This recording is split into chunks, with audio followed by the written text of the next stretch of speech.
জুবিন দা য'ত শেষ বিদায় দিয়া হৈছিলে সোণাপুৰৰ সেই ঠাইখিনিত আছোঁ আৰু বৰ্তমান এই ঠাইখিনি আচলতে এটা মন্দিৰ সদৃশ পৰিৱেশ সৃষ্টি হৈছে। সকলোৱে চাকি বন্তি ধূপ সকলোৱে জ্বলাইছে আৰু ইফালে নাম কীৰ্তনো চলি আছে, সকলোৱে জুবিন দাক স্মৰণ কৰিছে।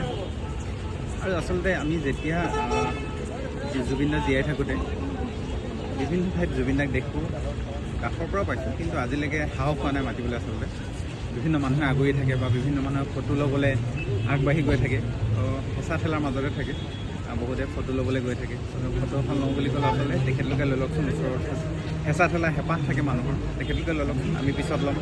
বহুতে মাত এষাৰ দিয়ে, কথা পাতে, হেণ্ডশ্বেক দিয়ে, তো মন যায় আচলতে। সেইখিনি কৰা নাছিলোঁ কিয়, মানে ওচৰৰ মানুহখিনি লৈ লওকচোন, ওচৰৰ মানুহে ফটোখন লৈ লওকচোন, এদিন কাষৰ পৰা পাম, এদিন ভালকৈ ল'ম, এদিন ভালকৈ মাত খাৰ দিম বুলি ভাবোঁতেই আচলতে থাকি গ'ল আৰু তেনেকৈ মানুহজন গুচি গ'ল। আৰু যেনেদৰে তেখেতে গান গাই গ'ল বা মানুহৰ বাবে কথা কৈ গ'ল, বিভিন্ন সমস্যা সম্পৰ্কে মাত মাতি গ'ল, ঠিক সেইদৰে জুবিন দা ইয়াৰ পৰা যোৱাৰ পাছতো তেখেতক কেন্দ্ৰ কৰি বিভিন্ন ধৰণৰ ধূপ চাকি এনেকুৱা ধৰণৰ বাহিৰত দোকানো চলিছে, তেখেতলোকৰ পোহপালো চলিছে।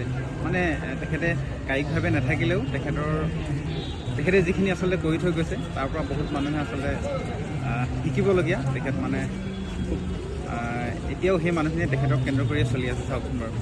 গতিকে পৰিৱেশটো অকণমান চালোঁ ইয়াতে, এটা আধ্যাত্মিকতাৰ পৰিৱেশ।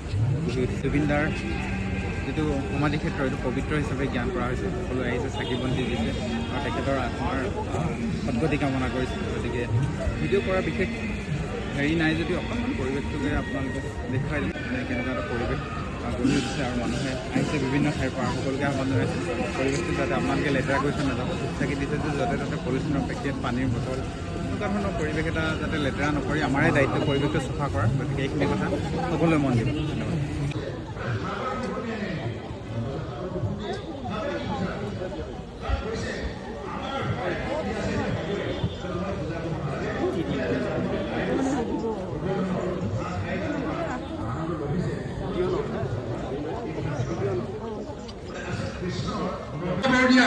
যাতে মোৰ যাৰ মূৰৰ ওপৰত হাত দিম সেই যাতে ভস্ম হৈ যাব, শিৱক তথাস্থ হৈ যাব। পিছে অসুৰ মন কৰা অসুৰালি ভাবিছে শিৱক সেই পাবলৈ পাই যাম।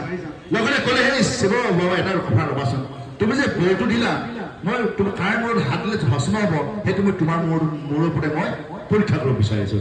লগে লগে শিৱে তাৰ পৰা লৰ মাৰিছে, এনেকুৱা লৰ মাৰিছে, পিছে পিছে বিকাশ হৈ লৰ মাৰিছে, কৈছে শিৱ ৰবা ৰবা, কিন্তু কৈছে বিকাশ হৈ ধৰি আছে, শিৱে দৌৰি আছে। ওচৰতে এবাৰ কৃষ্ণ প্ৰভু গৰু চৰাই আছে, কৈছে এই শিৱ ৰবাচোন ৰবা, এটা মাৰ ঠাণ্ড কৃষ্ণ ভাষা ইমান মানে অপূৰ্ব মন হৈ যায়। কি হৈছে বোলে মোক বৰ দিলে, যাৰ মূৰৰ ওপৰত হাত দিলে মানে কি হ'ব বোলে ভস্ম হৈ যাব। মই মহাদেৱে পৰীক্ষা কৰি শুইছে আৰু মহাদেৱে লৰ মাৰি শুইছে, লগতে কৃষ্ণ খুব অপমান কৰিছিলে, তেতিয়া শিৱ বৰবোৰ কাম নহৈছে। তুমি বাতৰি চোৱা নাই নেকি, তুমি হোৱাটছএপত পোৱা নাই নেকি, তুমি বাতৰি পোৱা নাই, এই তুমি আৰু ইমান কষ্ট কিয় কৰিছা?